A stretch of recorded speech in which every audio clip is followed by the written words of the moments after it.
In a certain region of the North Pacific, we see a sea of garbage in a sad scenario of environmental pollution. A research group, led by Sophia and her husband Chris, is on site doing a report on the immense polluted area known as the plastic continent. Suddenly, Jade and Juan arrive, informing Sophia that they have picked up a signal from the shark they have been monitoring for months, which is approaching. They quickly put on their diving suits and jump into the water while Sophia and Jade monitor from the control room. The four men approach something caught in the garbage and soon realize it is a baby sperm whale. Chris approaches alone to check and sees a huge bite on the animal. Suddenly, a shark passes by him quickly, scaring him. Soon after, several other sharks appear and begin circling the whale's body. Sophia informs them that she has noticed only female sharks there. Chris notices a certain nervousness in the animals and tells them to execute the safety protocol to move away. At that moment, Jade informs them that the signal from the shark they have been monitoring for months is also approaching. When the female shark they named Lilith arrives, they are shocked to see its enormous size. Now 7 meters long, Lilith was only 2.5 meters 3 months ago. Chris decides they should leave to avoid further risks, but Sophia says they need a sample, and reluctantly, Chris agrees. He approaches the huge shark and pricks it to take the sample they need. The shark then moves away quickly and violently, scaring everyone. However, the worst is yet to come. The shark begins circling the men rapidly and suddenly attacks. Their screams are heard by Sophia and Jade, who can only ask what is happening. Sophia then decides to do something and runs to the bow of the boat, seeing the blood staining the water. She grabs a harpoon gun and dives into the water to try to help her team members. She is immediately shocked to see her husband's arm in front of her. Without diving equipment, she takes a breath and dives again, not wanting to give up and already in tears, looks around. Soon she sees Lilith slowly approaching. The animal circles her a bit, and Sophia, seeing she would be attacked, shoots the shark as it charges at her. However, the beast gets entangled in a fishing net and drags Sophia down violently. With the sudden change in pressure due to the high speed of the animal dragging Sophia further down, her eardrums begin to burst, and she screams in pain. She then decides to react and quickly starts cutting the net that trapped her to the shark. By a miracle, she succeeds, and already bleeding from her mouth, reaches the surface and emerges amid the trash. 3 years later, by the Seine River in Paris, 2 random young people are fishing for objects with their magnet.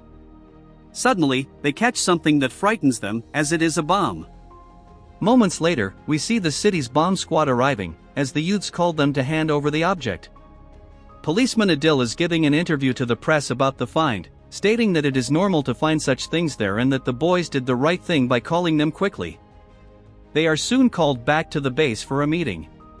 Meanwhile, in a marine sample center, a group of students is listening to a lecture given by Sophia. When one of the students maliciously asks if it was true that the group led by Sophia had been killed by a shark, it destabilizes her emotionally, and as she leaves the place, a young woman named Mika, who is also listening to the lecture, stops her and says she knows and admires her work. Although Sophia ignores her at first, Mika says something that catches her attention: Tag 7, the technical name they gave to the shark Lilith. The young woman claims to know where she is, and the two head to her private NGO with her friends. There, Sophia meets Ben, a young hacker who monitors shark tags. Mika asks her to show Tag 7 to Sophia, and they see that it has traveled a long distance and strangely arrived in the Seine River in Paris. Sophia says this is impossible because she would not survive in freshwater. But Ben explains that there are species of sharks that survive in freshwater, and Mika adds that due to the heavy pollution of her natural environment, she must have gotten lost trying to find a new place to survive. Mika then says they need to do something to get her out of there because they don't know if the shark could die staying there. She invites Sophia, claiming to know how to communicate with her, and invites her to dive with them to prove it. Sophia, outraged by such a stupid idea, tries to leave, but Mika tells her that the previous night, a driver had an accident and fell into the river with his car, but his body was not found. Sophia still decides to leave. At home, she thinks a little and takes her laptop to see some old files, a video of her teen before the tragedy. After crying while watching those happy memories with her now deceased colleagues and husband, Sophia decides to check the location of the shark they had been tracking and which she had given up on. She then confirms that the shark is indeed now in the Seine River in Paris. That night, Mika and Ben sail on the Seine and stop under a bridge to dive. Mika jumps into the water and starts looking for the shark. She sees the car from the accident she mentioned to Sophia earlier and notices that the car door has several holes in an unusual shape, looking like a large shark bite. Ben, above, notices that the police are arriving, so she starts pulling the rope tied to Mika to signal that they need to leave. However, Mika foolishly decides to release the rope to stay there. At that moment, she is startled by something passing very quickly around her. She decides to leave and is caught by the police, who take her away, while Ben flees. Sophia arrives and sees what happened from a distance. As Mika is being taken to the police station, the officers stop by the riverbank and hand some blankets to two homeless men living there before continuing. Meanwhile, Sophia, with her laptop, tracks the shark. She arrives at the same place where the police were with the homeless men and only sees the dog barking at the water and none of the men. Her tracker alerts her that the shark is nearby but moving away. Soon we see the animal's fin moving away. We understand that the two men were somehow taken by the shark. Morning arrives, and we see that Mika spent the night at the police station. Adil arrives and interrogates her about why she was diving in the river, questioning if it was because of the car. She says there is a shark in the river, but Adil doesn't believe her and tries to get her to tell the truth. Suddenly, an officer arrives, announcing an emergency. Sophia continues tracking the shark and arrives at a point where a father and his daughter are playing, throwing pebbles into the river. Sophia, with her tracker, noticing that the shark is nearby, yells for the girl to get away from the water. Her phone rings, and while she answers, we can see the animal's fin in the background. Moments later, we see Sophia being guided by a police officer to where Mika is with Adil. Mika says she was the one who asked them to call her, so Adil shows them something. Sophia sees the remains of a human body, one of the homeless men from the previous night, and confirms that it was caused by a shark. Adil takes Sophia and Mika to the commander's office, who doesn't want to believe that the damage to the man was caused by a shark. Sophia confirms it is, as they have been tracking the animal for some time. Therefore, the commander orders them to dive and verify if they are indeed dealing with such an animal. Adil prepares with his team to dive, and even with Sophia warning them not to do so because she had the tracker and could locate it from the shore, Adil and his team don't listen. After some insistence, Sophia manages to go with them on the boat to use her tracker. Ben follows from the shore as the boat quickly heads to the specific point. They arrive at the track point, and Adil prepares his team to dive. Sophia notices that the shark is stationary a few meters away and comments that, due to the river's depth, which does not exceed 5 meters and 70 centimeters, they should be able to see the animal.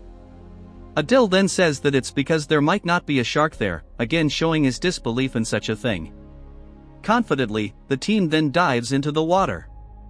The team ahead is startled by a large dead fish, with its side partially devoured, and the environment becomes tense. While the team is still exploring the area to find the shark, Mika makes another display of stupidity. She asks Ben to disable the shark's tracker signal, believing the agents will kill it. Reluctantly, Ben does so, and the hungry shark's signal disappears. The shark surrounds the team but does not attack. Fearful of what might happen, Sophia asks to pull the rope and bring the officers back to the boat. Fortunately, no one is injured, but the officers claim to have felt something big down there. Adil checks the recording made by the sonar and realizes that there is indeed something down there, and it is a huge shark. He suspects Sophia, accusing her of putting his team in danger, believing that she somehow made the animal's signal disappear.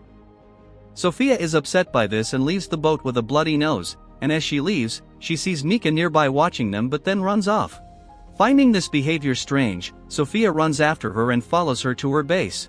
Sophia scolds Mika for what she did, but Mika gets agitated and says that the reason Sophia's team died was her own fault.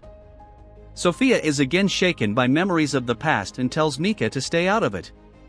At the police station, Adil tries to convince the commander to close the locks and suspend navigation to capture the shark, but the commander refuses to do so because there are only a few days left for the triathlon, an important local swimming sport.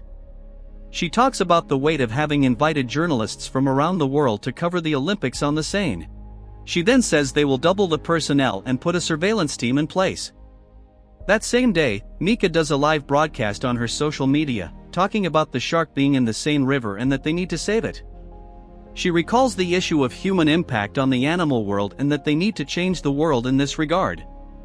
At that moment, Adil finds Sophia and apologizes for being so rude to her earlier and invites her to talk to the city's mayor about what to do to protect people during the Olympics. Once in the mayor's office, they try to convince her to cancel the competitions on the Seine due to the shark, but the mayor refuses. She says too much money was spent to ensure this event and orders them to find a way to get rid of the animal. Sophia, Adil, and the commander then prepare to capture the shark. Sophia says that since they lost its tracker, they will have to lure it somewhere. She suggests luring the creature between the Sully Bridge and the Austerlitz Bridge. Once they sedate the shark, they will take it in a tank to the Arsenal port lock so that the Oceanographic Institute can take care of the rest. With the plan in place, everyone quickly starts to act. While showing Adil the shark sedation procedure, Ben arrives calling for Sophia. Ben reveals that the shark Lilith is currently swimming through the old catacombs beneath the city. She says she is there without Mika knowing because she thinks Mika is going crazy, wanting to guide the shark using sonar to the sea. Ben says she knows where the shark is because she managed to reactivate its locator tag. She shows Sophia how she did this, and they confirm that the animal is indeed where she said. Ben reveals more, saying that Mika is already there with several other activists who follow her. It is getting dark when Sophie and Adil head to the location with a police team. The team arrives at the entrance to the old catacombs and enters through a damaged access point that Mika and the others used as well. At that moment, Mika and the others are preparing to do something. Ben is also there and tries to get her friend to give up on the idea, but Mika is determined. They then launch a sonar into the water to scan the area, and Mika enters the water. Adil, Sophia, and the others locate where the activists are, and Adil, after calling for reinforcements on the radio, delegates what each team member will do to get everyone out without causing a commotion. While Adil tells everyone to leave with the police officers, Sophia asks Mika to drop the sonar and get out of the water immediately.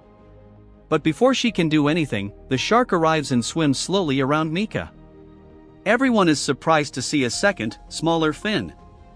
They deduce it is Lilith's pup, which seems harmless at the moment and approaches Mika, who even touches it. Mika claims they need her help and that they are harmless.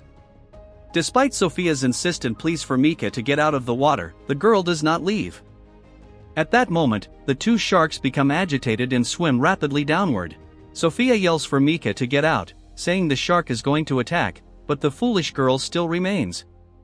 In a tense moment, Adil jumps into the water to try to get the deranged girl out, but she moves away and is instantly bitten by the big shark, which devours her along with its pup. Everyone panics and starts desperately fleeing the area, and some fall into the water. Some lose parts of their limbs, while others continue to run frantically. In this chaos, Ben ends up falling and gets kneed in the head, causing her to pass out and consequently drown. When one of the officers is grabbed, Adil tries to shoot the animal with his gun but fails, and his friend is dragged away. The officer manages to resurface, even with one arm ripped off, and tries to hold onto his colleague's hands but is soon bitten again and this time killed. Several manage to escape alive and are already in the hospital, seeing the terrible scene of so many injured people. Sophia recalls dark moments from the past. Adil tries to comfort her for the guilt she is feeling when suddenly an officer arrives asking them to follow her. They return to the scene of the incident and see that the shark pup is now dead in the water. At a laboratory, Sophia examines the animal's body and talks about it having adapted to freshwater. When asked what the animal was doing in Paris, Sophia says they must be using the city's catacombs as a safe place to breed, feeding peacefully in the Seine and then returning to the sea. She adds that Paris is one of the few cities offering this ecosystem. Sophia suspects something and, upon opening the animal's belly with a scalpel, is shocked to discover that it was pregnant, as she states that the shark, based on its dentition, is only a little over 2 months old. Finding this unbelievable, she explains that the animal reproduces by parthenogenesis, meaning it does not need a male to procreate. Sophia believes she was mistaken about Lilith's species and says it is an entirely new species. She asserts that if they do not eliminate them, they will continue to reproduce and colonize the oceans infinitely. In the mayor's office, they talk about the incident. The mayor says they are less than 24 hours away from the triathlon competition and does not know what to tell the news. Sophia becomes indignant at the city's highest authorities' indifference and says they need to cancel the competitions. With that, the mayor orders Sophia to be removed from her office and tells the police that the army will handle security. Later, during an interview, the mayor talks and answers questions about the shark in the Seine but does not make it clear whether it really exists or not, completely downplaying the terrible incident. At a cafe, the commander, Adil, Sophia, and the police team complain about it all. However, Adil and Sophia do not want to give up and decide to do something. They gather the entire police team, including the commander, and explain their plan. After everyone agrees, Sophia shows them what to do, and Adil introduces two colleagues who are explosives experts. He then explains how the plan will be executed. They start taking action with various devices, including bombs that will be activated, and they will have little time to leave the site before the explosion. Adil and Sophia jump into the water at the incident site, as that is where the main nest is likely to be. They go to the bottom and follow a narrow passage with a sound wave propagator that mimics the sound of sharks to keep them in one place. Meanwhile, on the banks of the Seine, several army soldiers redirect some people and others patrol the waters, while the competition swimmers are in position to start. Many people are anxiously awaiting the competition, unaware of the danger lurking beneath them. The mayor arrives at the scene and continues to assure the press that there is nothing to worry about regarding sharks in the Seine and that everything is completely safe. Adil and the others arrive at the specified location and request confirmation of the position from the team above on the boat. They are a bit delayed and ask for 2 more minutes. Below, the tension rises, and Adil decides to light everything up. To everyone's total amazement, they see not just one shark but hundreds of them. This new situation is far beyond what they expected, but they have no choice but to continue. Meanwhile, the mayor starts the triathlon competition, and hundreds of swimmers dive into the river, unaware of the immense danger they are in. Sophia approaches the nest center and activates the sound propagator while the team above starts taking action. They will open a side passage so that Adil and Sophia's team can escape the nest in time, which would not be possible if they tried to go back the way they came and would be killed in the explosion. However, Sophia realizes that the mother shark is not there. One of the specialists finishes installing the bombs, and that is when things start to go wrong. Suddenly, he is attacked and devoured by several sharks. The bomb control slips from the poor man's hand, and Sophia asks the rest of the team not to make any sudden movements. One of the officers, thinking they have no escape, decides to activate the bomb but is also killed by several sharks. Now only Sophia and Adil remain. Sophia grabs a propeller and drags Adil away as fast as she can to get them out of the area when the bombs explode, violently launching them. Outside, the two officials feel the explosion and anxiously wait for the diving team to appear. A moment passes, and suddenly Sophia emerges, pulling Adil. They pull Adil onto the boat, but Sophia, for some reason, decides to go back. She looks at the destroyed exit, when suddenly she is surprised by Lilith, who is still alive and comes out of the rubble. The animal ignores her and heads elsewhere. Sophia returns desperately, warning the others that Lilith has escaped. Suddenly, the enormous animal jumps out of the water and brutally launches the boat with the team into the air. Everyone falls into the water, and the furious shark quickly devours one team member with a single bite and then brutally splits another in half. At this moment, Adil and Sophia manage to reach the overturned boat and climb onto it, seeking the minimal safety it offers. They see the shark heading toward the swimmers, attracted by the noise of their kicking legs and arms. The creature drags the competition guide net, making its location known. With this, Adil and Sophia decide to follow the animal to somehow warn all the swimmers of the terrible danger. Lilith approaches quickly from behind, biting one by one. From the shore, the competition judges see the animal and signal everyone. This is where the general panic begins. On the shore, people are in shock, watching the scene, and the press is filming everything, while Lilith feasts on the easy prey. The army arrives and starts shooting where they think the shark is, while the commander orders them to cease fire due to the danger of bombs in the area. Adil and Sophia, still a bit far, also shout for them to stop shooting, but to no avail. The shark, with its great speed, manages to avoid many bullets. Adil and Sophia are pulled from the water when, amidst many shots from the army officers, they hit a spot where there are still several old World War II bombs placed there by the Germans. Inevitably, one of them explodes, causing a chain reaction and exploding the others nearby. Numerous massive explosions happen quickly, destroying bridges and generating immense pressure in the water. This, besides launching manhole covers into the air, also creates a huge waterspout that sweeps everything and everyone along the riverbank, including the mayor and some other local authorities. However, the worst is now evident, as the entire adjacent area is partially flooded due to the destruction of the water level containment. This worsens even more when Sophia notices that the nightmare with the sharks is not over, as she sees several sharks now swimming all around while the city is submerged in the now polluted waters of the Seine River.